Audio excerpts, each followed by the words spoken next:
Hello and welcome back to my channel. I'm Gina, and in today's video I'm going to be finishing off the book nook with creating the tree that goes into the back corner of the project. I'm going to be using some wire, some hot glue and some other bits and pieces to bring it all together. I've never tried this before, so it seems to be a common theme at the moment, but I'm actually trialing a whole heap of new things which I'm really excited about.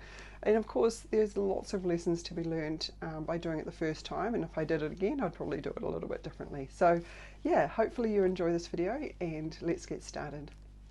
So the wire that I'm using is about 1mm thick, and it's readily available from most craft stores or even a hardware store. Sort of in the garden section you'll generally find it in a spool looking like this.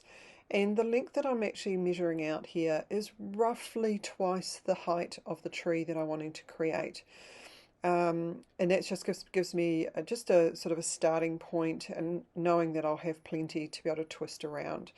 And so once I've got the amount of strands that I need, so for this particular project I've done 20 because that's how many branches I want to end up in the end.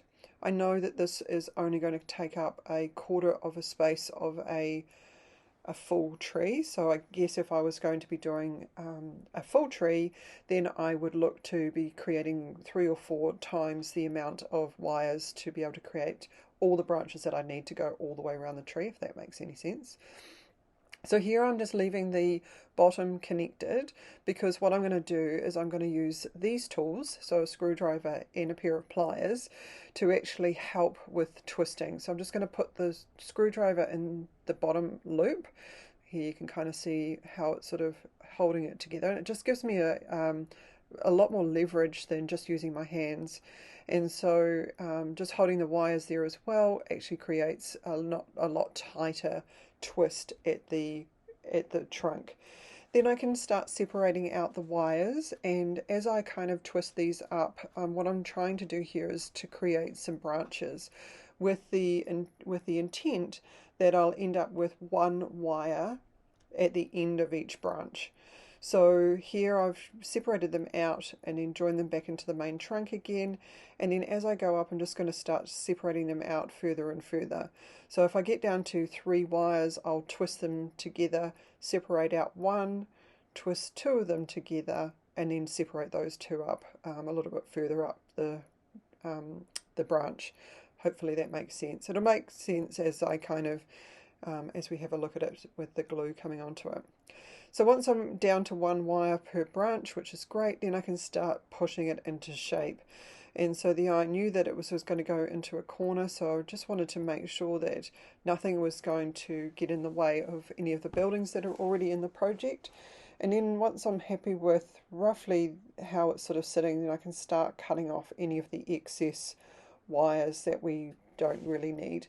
And there certainly was quite a bit of length, but I guess that was probably because I wasn't putting the root structure in it. Once that's all done and I've kind of twisted them and bent them into place, then I can start going ahead and covering all the wires up with hot glue. And this just took a little bit of time and a little bit of patience, and trying not to get your hands caught by the wires. But the idea here is to cover up the wire and also to give a surface for the paint to stick to. And what I try to do is try and make it look as bark-like as possible, so putting a little bit of texture on the face of the glue so it's not just completely smooth. Hot glue has a tendency to go a little bit shiny in places, although the glue that I've got is very old and has gone a little bit yellow, so it certainly doesn't have the same sheen as what some newer glue does, so I'm pretty lucky there. Although in saying that, in some of the painting later on it definitely looked a bit shiny. So now I'm just going to put a coat of my favourite brown paint, which is the burnt umber. No, it's not burnt umber, isn't it? It's the... Oh no, it is burnt umber. Yeah, the burnt umber, not raw umber. So it's got a bit of warmth to it. And so this adds a really lovely base to the entire tree. And then once I'm happy with that, and I kind of try and paint the wires as well, although the paint doesn't like to stick too much to the wires, I'm just going to go over with a really light dry brush just to try and sort of bring out some of that highlight of the bark. And this is just the first of 2 lots of dry brushing that I actually do as well. And then once I'm pretty happy with that, I'm going to mix up a wash, which is basically all I'm actually using is water and acrylic paint. So I've just mixed up a mixture of brown and black, and I've just put that over the top of all of the bark. So I'm wanting to try and get it into any of the natural recesses into the hot glue that would actually create a little bit of shadow into the branches and the trunk. And then once that's all done and sort of dried off, then I'm just going to go through with a bit more of a heavier dry brush just to try and bring out any of those highlights onto the bark as well. So it's starting to look pretty good. Moving on to the foliage, I actually had all of these little plastic trees, well actually plastic shrubs, and I thought they'd work really well just gluing them onto the branches because it created quite a bit of volume into the project, which is looking really good. The only thing with them is that they really didn't match the project at all. They were just too plastic. I mean, they look great, but they were just too plastic. So I actually decided, rather than stick with it, is actually remove all of the work that I've just done, which didn't take too long. The hot glue and plastic, it would have been fine in the project, but it actually doesn't actually stick all that well together. So I'm going to move on to a spray glue and some artificial moss. So this is this was just some cheap stuff from a craft store and in the flower sort of department, which actually is just going to create a bit of bulk. And then what I'm going to do once I'm pretty happy with that being all bulked out, I'm just going to go back over with the spray adhesive, just a really light coat of spray adhesive, and then I'm just going to use some grass to go over the top.